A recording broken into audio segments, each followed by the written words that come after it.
So this is the rig. Um, Over here we have the morphogene, which I've discussed at great length. Um, then we got the nebulae over here, which is another granular synthesizer, or granular sampler rather. Then the cornflakes, which is lesser known. I use that primarily for like ambient stuff, soundscapes and such. Here's the little joystick. Sends CV and gates respectively. The pressure points, for anyone wondering what that looks like, these are the M11s, the little VCA buttons the Trockatronic makes. The greatest distortion for Eurorack, the 100 grit. There it is, doubled up.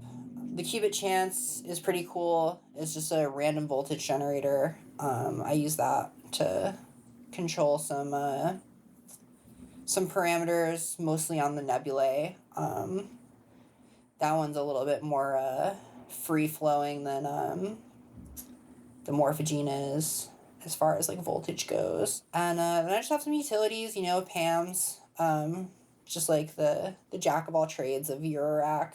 Little X-Pan for panning, another make noise module. I swear I'm not like a make noise stan, I just happen to have a few. Little onboard mixer, and then just a mess of cables. Oh, and my secret weapon, the 2 HP freeze. I use that so much on Life is Beautiful. That's before I had the joystick module. And that just it's a stutter module. It's perfect. It's exactly what I needed it to be. Are a lot of those modules designed like for what you're doing? Maybe the Troggertronic and the freeze.